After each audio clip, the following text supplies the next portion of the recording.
To justify their assault on free expression, you should expect a lot of bluster about misinformation, disinformation, as we see with their constant attacks on Twitter since it was freed by Elon Musk. In times of uncertainty, when it's incredibly important to have accurate information, misinformation is more rampant than ever, creating confusion around already confusing events and riling up emotions when they're already heightened.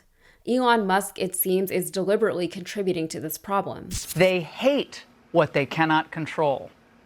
They see free speech and a free people as threats, not necessities. What about what Elon Musk has done to Twitter, lowering guardrails against misinformation? Does that contribute to it? Yeah, it does. Look, one of the things, as I said to you, when I thought I wasn't going to run, I was going to write a book about the changes taking place. And most of it's directed over the years with these fundamental changes in society by changing technology. Mm-hmm. Gutenberg printing in the printing press changed the way Europeans could talk to one another, all the way to today. Where do people get their news? They go on the internet. They go online. They go, and you have no notion whether it's true or not. You seem to know a lot about policy and things like that. Where do you get that information if you don't watch the news? Well, I follow a lot of folks. Telegram is one that I follow. And then, I'm on Truth Social. So, where do you get your news, sir, generally? Mostly from, I don't watch the news much. So you can't believe the news. You can't believe any of that. I mean, you don't know what to believe nowadays. So, but you seem smart and informed on all this stuff. Just wondering what your way of absorbing that is. People and what they believe in. What a weekend we all had. If you're like me, you probably spent a chunk of your time since Saturday on news sites and on social media just trying to get a grasp on what was going on in the world. A decades or centuries old conflict, depending on how you look at it, in one of the more precarious regions of the world flared up in a way that we all hoped it wouldn't, but kind of expected that it would. And once it did, we were all sitting there watching it play out with our feelings, with our questions. But in the search for the answers to those questions, many of us struggled as we parsed through the myriad of statements from social media influencers and celebrities, blatantly biased news sources, and emotionally driven, well-intended, but reductive analyses. And if you are anything like me, you completely avoided X, formerly Twitter, over the weekend. And if you did, you were probably right to do so because now the platform is being called out for being rife with unchecked misinformation. Ever since the billionaire Elon Musk took over Twitter and transformed it into X, X has quickly devolved into a right-wing cesspool full of hot takes from blue checks with like 26 followers.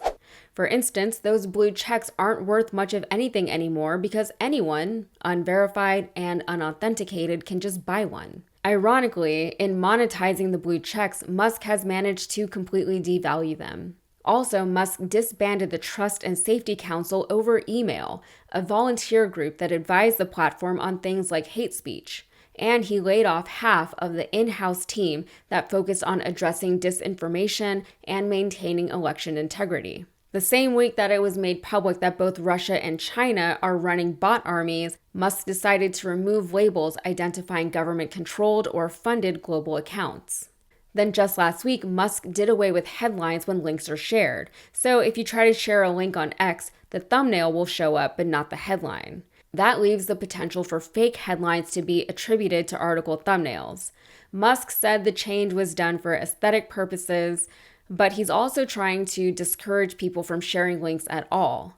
Links take people off of the platform, which isn't good for him.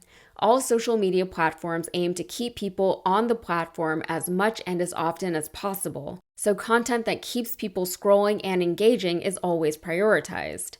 Musk is now encouraging people to post long-form content directly to the platform rather than linking out to an external source. Going into the 2024 election, misinformation on the platform is already expected to be a big problem, especially with Musk regularly telling his audience to get their news from X rather than from actual media or news sources, and to, quote, please encourage more citizen journalism. Now, with the recent violence in Israel and Palestine, we're seeing that Elon Musk himself is deliberately promoting misinformation. On Sunday morning, he tweeted that his 150 million followers should follow 2 accounts that have a reputation for promoting false information, quote, for following the war in real time. He deleted the tweet 3 hours later, but only after it had been viewed 11 million times. With his policy of promoting views over facts, fact-checking isn't much of a thing as long as the post or the account is driving engagement on the platform. As a result, The Weeknd saw videos and photos of the conflict shared and reshared on the platform that turned out to be not from the conflict at all. They were from entirely different conflicts that took place years earlier. A fake account reported that the Israeli prime minister was in the hospital, which was false, and a fake document saying that the White House had approved $8 billion of aid to Israel made its rounds among both right and left-wing accounts. According to CNBC, some viral posts had warning labels applied to them by X, but other posts promoting the same or similar content did not. All of this comes on the heels of Musk threatening to sue the Anti-Defamation League for reporting that anti-Semitic content and hate speech have become more prevalent on the platform since Musk took it over. The ADL was originally founded in an effort to combat anti-Semitic defamation specifically. The ADL CEO also had come down on Musk previously for comparing George Soros to Magneto, the World War II-era Jewish X-Men villain. Now, perhaps none of this is surprising, but the events of the weekend have brought concerns around the spread of misinformation into stark reality. We're seeing it play out in real time, and it's not good. People are unable to discern between what's real and what isn't, and people are eager to speak first and listen second. With the looming, inevitable rise of more sophisticated AI, we're going to have to be a lot more diligent, both on an individual level and on a systemic level, at identifying falsehoods and reporting them as such. The world is trying to trick us. If we could just have a starting point of fact, we'd be a lot better off, but that really shouldn't be so difficult to achieve. All right, that's it for me. If you got anything out of this, please like the video and subscribe to the channel. Also, follow me on all of the socials, and please check out my podcast, Modern Context. Episode 4 is out right now. Thanks.